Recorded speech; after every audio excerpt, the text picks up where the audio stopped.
কাজ করেছে এবং আমাদের ইন্ডাস্ট্রির সব থেকে পছন্দের মানুষ, সব থেকে ভালো মানুষ, বম্বের লোকজনই ওর কথা বলে এবং এত ভালো মানুষ যার মধ্যে সব মানে সৌরভ শুক্লা কালকে master class, acting master class যখন হচ্ছিল একটা কথা বলছিলেন, আমার এত ভালো লেগেছে, তোমাদের বলবো। হ্যাঁ, যে বলছিলেন যে একজন অভিনেতার সব গুণ থাকা উচিত। যখন তাকে একটা পরিচালক বা একটা হাউস তখন ওকে একটা স্ক্রিপ্ট দেবে যে এই চরিত্রটা তোমায় করতে হবে, তুমি কি করবে, যদি তার পছন্দ হয় সে তার মতো না হলেও সে করবে, তার জন্য যা যা করণীয় তাই করবে। সেটা হচ্ছে ফরাজ মুখার্জি অবভিয়াসলি, যে যখন যে চরিত্রটা করে মনে হয় যে 10 বছর ধরে এই চরিত্রের জন্য উনি ওয়ার্কশপ করেছেন, কিন্তু তা নয়, এত ওনাকে খাটতেও হয় না। তো এই মানুষটা, এই গার্জেনটা, যেহেতু সাবজেক্টটা আজকে এই সাবজেক্টের মধ্যে আমাকে থাকতে হবে, প্রশ্নটাও এইভাবেই করতে হবে, ঠিক আছে? তো তোমার কি মনে হয় যে এই প্রজন্মের কাছে কোনটা বেশি কাল্পনিক সিনেমা নাকি বাস্তবধর্মী সিনেমা?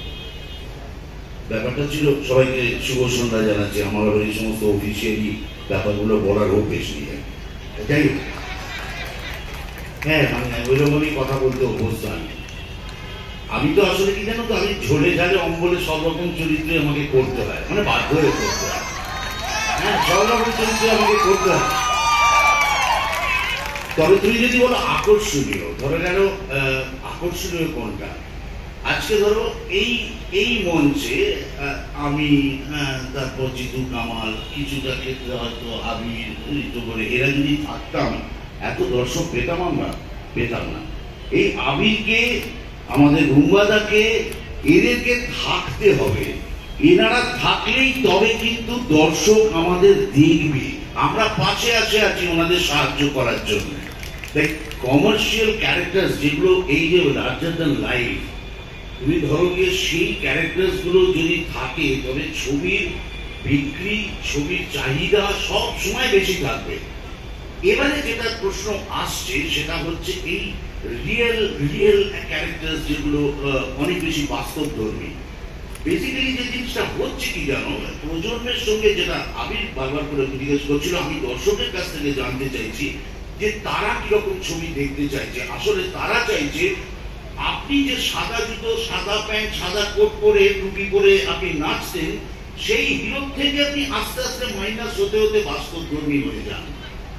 তারা চাইছে এখনকার হিরো যেন সেই রকম বাস্তবধর্মী হয়ে যায়, যে তখন তাদের কিন্তু আরো বেশি অ্যাকসেপ্ট করছে দর্শকরা। তো সময় উপযোগী করতে হয়। আমরা যখন 22 শ্রাবণ বুম্বাদার কাছ থেকে দেখতে পাই, তখন আমরা ভাবি উনি সর্বনাশ, এই কোন বুম্বাদা, এরকম তো আমরা কখনো দেখিনি বুম্বাদাকে। এই যে পরিবর্তন, ধরো এটাও বলছি যে যেটা নাকি আমরা যে ফেলুদাকে দেখেছি, যে ব্যোমকেশকে দেখেছি, তার থেকে ধরা গেল আবির, এরা অনেক অনেক হাটকে ক্যারেক্টার গুলো করেছে। সেই জায়গাগুলো থেকে সরে এসে অনেক এখনকার প্রজন্মের মতন ফেলুদা করছে বা ব্যোমকেশ করছে, সেটা ভীষণ দরকার।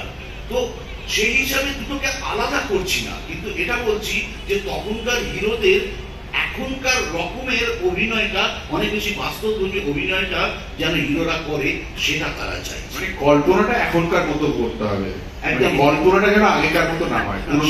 তারা যেটা বলছিলেন যে কল্পনা তো থাকতেই হবে, ছবি মানেই কল্পনা, একটা তো কিছু লার্জার দ্যান লাইফ থাকতেই হবে, তবেই তো দর্শক দেখতে আসে।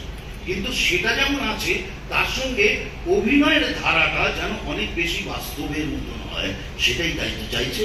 সেই রকমই একটা ব্যাপার।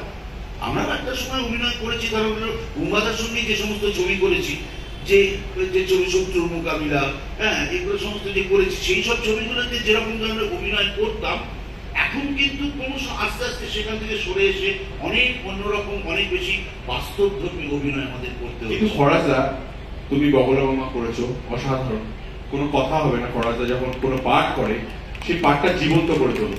কিন্তু আমি বলছি 2010 সালে তোমার সঙ্গে একটা ছবি করেছি, তার নাম দুই পৃথিবী। তাহলে তুমি একটা চরিত্র করেছিলে, ছোট্ট একটা চরিত্র। আজও চরিত্রের ওই ডায়লগটা যখনই আসে, আমার বিশ্বাস যে ততবারই হাততালি পড়ে। ডায়লগটা কি ছিল, কি হবে না, মানে এটা দেখুন ব্যাপার হচ্ছে, হ্যাঁ, এই ছবিটা কি, এই ছবিটাতে যে চরিত্রটা আমাকে দেওয়া হয়েছিল, রাজের সঙ্গে আমার বিরাট ঝগড়া হয়েছিল এই কারণে কারণ রাত যতবার বলছিল প্যান্ট শার্ট পরতে, আমি ততবার বলেছিলাম না আমি ধুতি আর বাংলা শার্ট পরবো। ও কিছুতেই সেটা